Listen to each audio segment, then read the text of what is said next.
Hi, my name's Daniel, And my name is Neetu. And I'm Levi.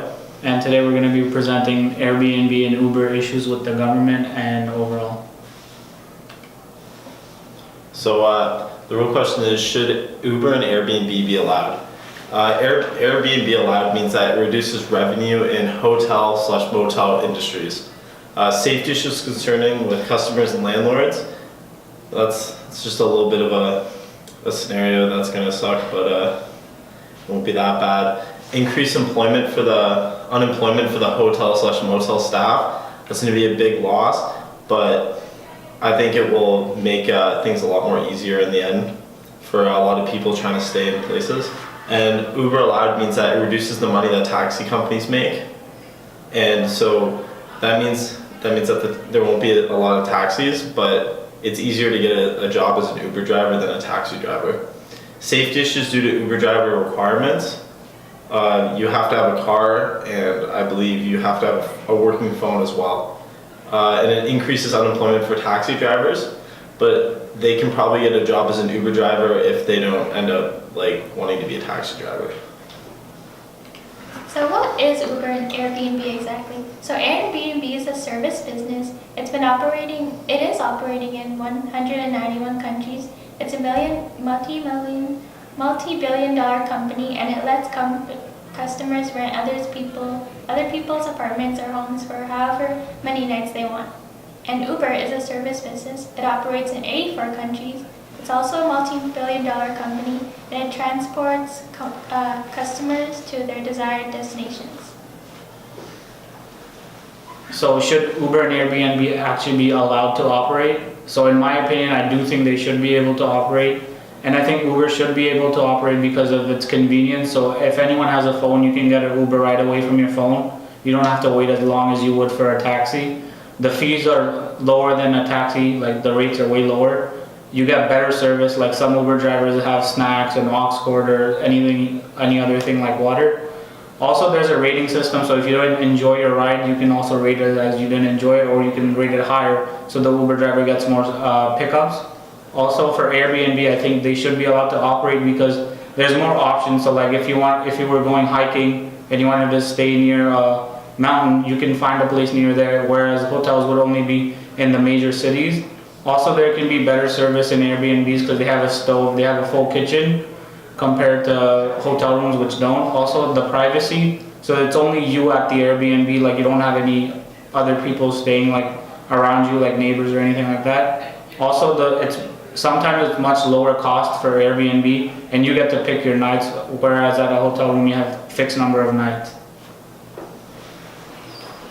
The benefits of Uber. So Uber allows you to be anywhere you want to request for a driver to pick you up.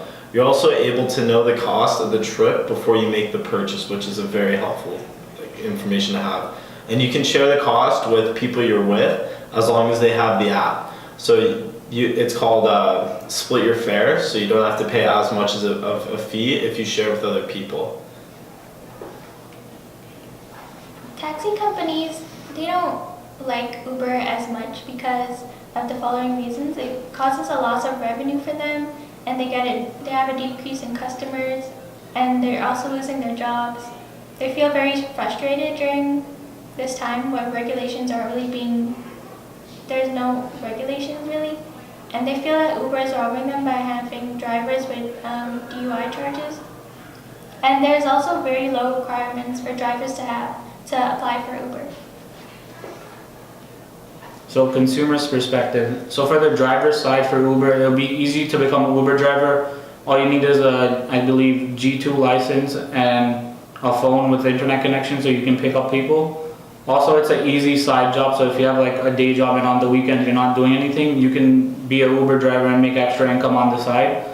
Also, you can rate customers, so if you had a good experience or a bad experience, which gives Uber information about other customers and passengers. So the passenger's perspective would be that it's easy to use, you just need a phone with internet connection, and you can call Uber anywhere. Also, prices are cheaper than taxi, and the passengers can also rate the drivers, as stated before, and people can see who the driver is before they come, so if you don't like it, you can always cancel the ride and get a different driver. Also, you can use discount code, so the fare is already cheaper, but you can even get it lower if you have discount codes. So the benefits of Airbnb, it can sometimes be cheaper than renting a hotel room because you don't have, like, hotel rooms have like fixed pricing depending on like what kind of room you want in. But with Airbnb, you rent an entire house to yourself. So you get to live in a house instead of cramming yourself into those, like you and your family into one of those small rooms that you get with like a 2 bedrooms. With Airbnb, you can rent a whole house with multiple bedrooms and multiple showers, so everyone has a more comfortable living experience while they're away. It's also more convenient when it comes to location, because with Airbnb, say like you're hiking in the Adirondack Mountains, there's no hotel that's really close to that. You can rent an Airbnb location though that's closer to the mountains in order for your stay to be like less of a hassle to like drive everywhere and spend more gas money than you have to. And now on the flip side of that, the negatives of Airbnb. Some negative results because of Airbnb are a reduction in revenue in the hotel and motel industry, safety and privacy concerns among consumers and landlords, an increase in unemployment for hotel and motel staff, changing neighborhood dynamics, which essentially means that people are being squeezed out of neighborhoods because houses are being bought for the sole purpose of being rented to Airbnb customers. A disruption in the housing market, they avoid taxes, and there have been cases of discrimination where owners would not want to rent to certain races. So the hotel's perspective on all of this would be that they also have a loss of revenue, a decrease in customers because more customers are renting Airbnbs and it's much cheaper for them compared to being in the hotel itself.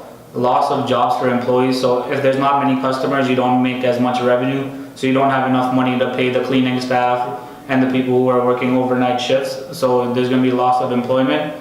Also, the hotel industry feels that Airbnb is not really trusted because anyone can list an ad. It doesn't even have to be your house because the verification process is not like really intense, so anyone can put any house on Airbnb. And there's also a lot of situations where people have gone to Airbnbs and no one's really like there, or it's not an Airbnb, so you're just stuck in the middle of nowhere. Then you have to end up finding a hotel room. Thank you for listening to our presentation. And here are our reference pages if you want to take a look.